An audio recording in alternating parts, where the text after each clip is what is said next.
səs-küy, tıxac problemi, havanın çirkli olması. Bunun hamısının nəticəsi olaraq insan daimi stressdə olur və araşdırmalar göstərir ki, nə qədər təbiət elementləri istifadə olunsa, o qədər həmin problemlər aradan çıxır.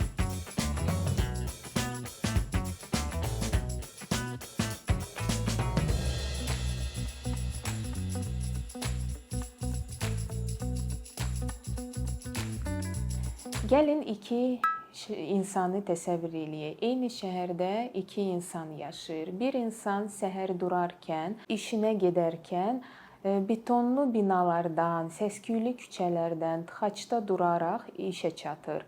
Digər bir insan isə eyni məsafəni eyni müddətdə keçir artıq meşəlik və parklar arasından su səsini və təbiət səsini eşidərkən işə çatır. Sizin fikrinizcə bu iki insanın arasında hansı insan gününü daha xoşbəxt, daha pozitiv başlayır? Sırf bu sualın cavabını neyrourbanizm araşdırır. Neyrourbanizm nədir? Neyrourbanizm araşdırır ki, şəhərlər insanlara necə təsir edir və əsas bir istiqamətlərdən biri urbanizasiyada təbiətə əsaslanan halların tətbiqidir. İngilis dilində nature-based solutions adlandırılır. Deməli, neyrourbanizm təsdiqləyir ki, təbiət elementləri nə qədər şəhərdə daha çox olsa, bu insanların psixi rifahına pozitiv təsir edir. Biz desək, təbiətə əsaslanan hallar nədir? Bu, biz yaratdığımız yaşıl infrastrukturdur şəhərlərdə.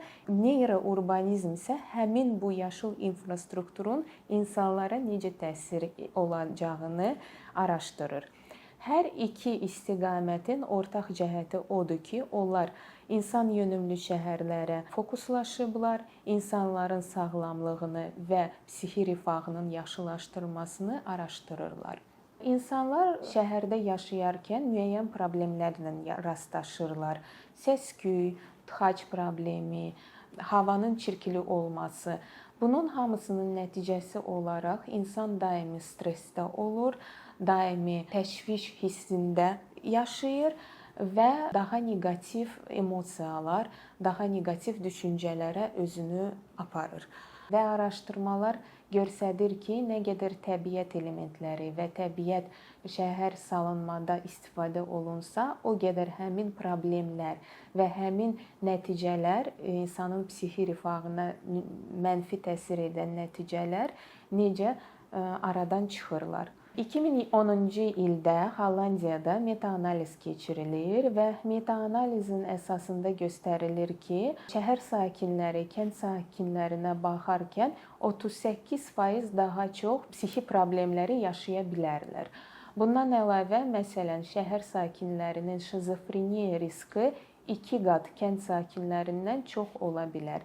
Nəzərə alsaq ki, həmin tədqiqat 2010-cu ildə keçirilib və artıq sürətli urbanizasiya həm dünyada, həm bizim ölkəmizdə də baş verir, biz başa düşə bilərik ki, həmin rəqəmlər, həmin göstəricilər də artıb və bu gün daha böyük rəqəmlər göstərir. Bundan başqa belə bir Global Livability indeksi var. Hər il müəyyən şəhərlərin siyahısı çıxır, hansı şəhərlərdə insanlar özünü daha rahat yaşaya bilərlər, daha xoşbəxt və s.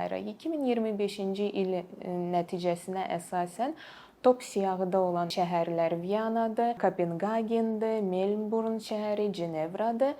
Və bu şəhərlər adətən bir neçə illərdir ki, top siyahıya düşürlər və bu bütün şəhərlər fərqli müəyyən kateqoriyalara görə analiz olunurlar, lakin bütün şəhərlərin ortaq cəhəti odur ki, bütün şəhərlərdə təbiətə əsaslanan həllər urbanizasiyada tətbiq olunur. Bu şəhərlərin ortaq cəhəti sırf budur. Təbii elementlər stressi necə azaldır, insanlara necə təsir eləyir? Məsələn, yaşıllıq kortizol səviyyəsini aşağı salır, insanda stress səviyyəsini aşağı salır. Məsələn, özümüzdə də hiss edə bilərik ki, nə vaxt ki, insan artıq özünü stressli hiss eləyirsə, dərhal bu artıq psixoloji bir səviyyədədir. İnsan ya yaşıllıq axtarır, ağac, təbiət axtarır gözü ilə ya da səmaya baxır. Yaşıl və göy rənglər insanı psixoloji olaraq sakitləşdirici rənglərdir və bu rənglər bizim təbiəti, biomüxtəlifliyi nümayiş etdirən rənglərdir. Eyni zamanda məsələn su səsi də insanın sakitləşdirir. Ona görə şəhərlərdə nə qədər su, göl, çay, dəniz olsa, o qədər insanlar adətən çalışırlar həmin su ətrafında boş vaxtlarını keçirtmək, çünki bu psixoloji olaraq insanı sakitləşdirir. Eyni zamanda məsələn təbii işıq insanın normal psixoloji rifahını normallaşdırır və təbiət səsi insanı sakitləşdirir. Təbiətə əsaslanan həllərin müxtəlif növləri var, amma ən geniş istifadə olan bir neçə növləri var. Məsələn, ən populyar olan növü meşə və parklardır. Şəhərlərdə meşələrin, parkların salınması çox geniş tətbiq olunur dünyada. Sonra yaşıl divarların və yaşıl damların salınması da artıq çox inkişaf olunub. Bundan sonra göy infrastrukturu adlı bir həldir. Bu həll nədir? Sırf suyun tətbiqi şəhərlərdə. Sünni göl ola bilər. Bu sırf su elementi şəhərdə nə qədər çox olsa, o da insanlara müsbət təsir eləyir və təbiət elementini gətirir şəhərə. Bundan sonra artıq təbiət elementləri binanın daxilində də görünür. Məsələn, hansısa bir binaya daxil olarkən biz görə bilirik ki, olsun dövlət qurumu, olsun hansısa bir özəl şirkət, özəl bir bina daxil oluruq və orada artıq görürük təbiət elementləri, ağaclar, gülləri və s. Bu psixoloji olaraq dərhal insan daxil olarkən sakitləşir. Həmin rəngləri, həmin təbiət elementləri görərkən. Sonra uzağa getməsək, pandemiya dövrünü xatırlatsaq, həmin dövrdə insanlar artıq təbiətin nə dərəcədə önəmli olduğunu hiss elədilər və artıq təbiətə çıxıb, parkda çıxıb gəzmək, vaxt keçirtmək insanlar üçün bir gözəllik mənbəyi deyil idi. Bu artıq insanlar üçün həm psixoloji bir tələbat və ehtiyac olmuşdu. İnsanlar sırf pandemiya dövründə çalışırdılar şəhərdən qaçıb təbiətə qovuşsunlar və təbiətdə vaxt keçirtsinlər. Dünyada artıq təbiət əsaslı hallar geniş tətbiq olunur. Məsələn, Sinqapur artıq özünü bağ daxilində şəhər kimi adlandırır və şəhər artıq təbiəti o qədər tətbiq edib ki, sanki insan şəhərdə deyil, hansısa bir bağda və ya meşədə gəzir. Digər bir nümunəni gətirə bilərik ki, məsələn, Milanda vertikal binalar adlı bir çox tanınmış bir bina vardı. Özəl şirkəti tərəfindən təqdim olunub. Sırf şəhərin ortasında meşə tipində təbiət elementləri binanın üzərində olaraq tikilib və təqdim olunub və sakinlər həmin binaya baxarkən sakitləşir və estetik də həzz alırlar. Bundan sonra məsələn Kopenhagen şəhərində yaşıl velosiped zolaqları var. Yaşıl velosiped zolaqları imkan yaradır ki, insanlar velosiped istifadə eləsinlər və eyni zamanda həzz alınsınlar təbiətdən. İnsanlar ancaq təbiətdən həzz almırlar, artıq aktiv həyat tərzinə də çağırılırlar. Digər bir nümunə New York şəhərində High Line adlı bir dəmir yolu olub vaxtilə, hal-hazırda isə bu parkdır. Deməli, vaxtilə dəmir yolu olub, sonra artıq istifadə olunmayan bir ərazi idi. Şəhərin üzərindən dəmir yolu idi. Artıq bu həmin dəmir yol çevrilib bir parka. Təsəvvür edin ki, yaşıllı bir parkdır. New York şəhəri dünyada megapolis şəhərlərin birindəndir və əlbəttə ki, orada yaşayarkən insanlar həmin parka qalxaraq pilləkəndən sanki həmin stressdən uzaqlaşırlar. Artıq insanlar parkda gəzərkən sakitləşirlər və sonra normal, aktiv həyata yenidən qovuşurlar. Digər gözəl bir nümunə İsveçdə Lund şəhərində baş verib. Deməli, hökumət artıq təbiət əsaslı həllərin aktiv tətbiq etməyə başlayır və araşdırma göstərir ki, müəyyən bir məhəllədə artıq yer üzərində boş yer qalmır.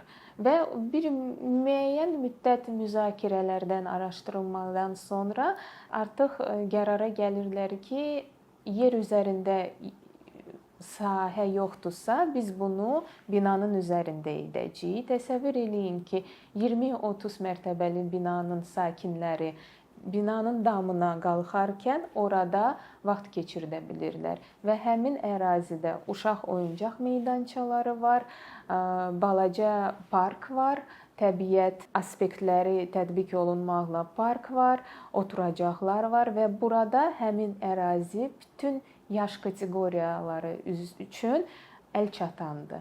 Burada həm uşaq gəlib vaxt keçirdə bilir, həm cavan nəsil, həm də yaşlı nəsil də gəlib vaxt keçirdə bilir. Bu o deməkdir ki, artıq yer üzərində sahə olmayarkən belə bir alternativ qərara gəlirlər ki, binanın üzərində insanlar üçün bir təbiət yönümlü ərazinin yaradılması olsun. Bu belə. İndi isə Azərbaycanı, öz ölkəmizi götürsək, hansı dəyişikliklər bizdə baş verir?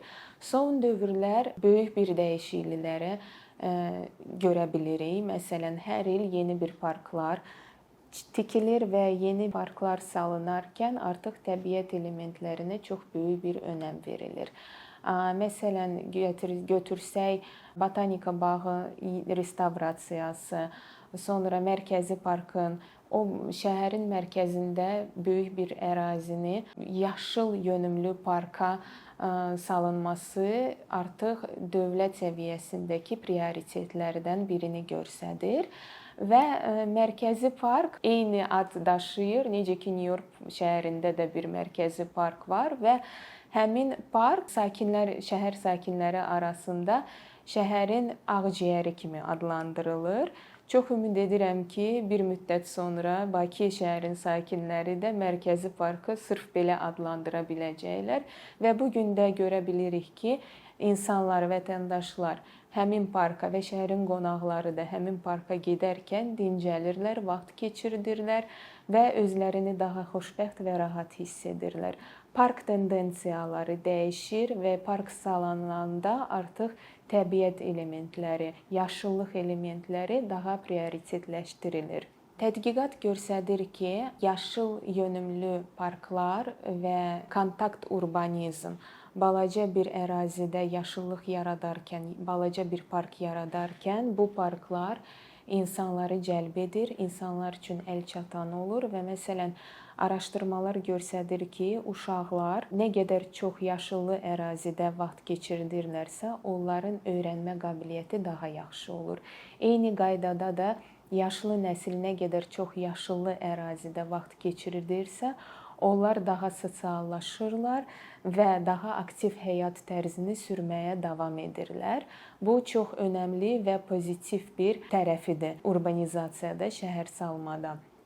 Ölkəmizdə həm dövlət tərəfindən artıq addımlar atılır, həm də biz görə bilirik ki, özəl şirkətlər tərəfindən də təbiət əsaslı binalar, elementlər artıq tətbiq olunur. Məsələn, Ağşəhərdə biz görə bilirik ki, müəyyən binaların üstündə artıq ağaclar var və təbiət elementləri var. Ümumiyyətcə Ağşəhər bizim üçün, ölkəmiz üçün bir pozitiv və gözəl bir nümunədir ki, necə ki, Sovet dövründə Qara şəhər adlandırılan bir ərazi artıq Ağşəhərə dəyişilib və bu adda deyil, bu həqiqətən artıq infrastruktur cəhətdən də görünür ki, müəyyən bir ərazinin necə böyük bir transformasiyası baş verib.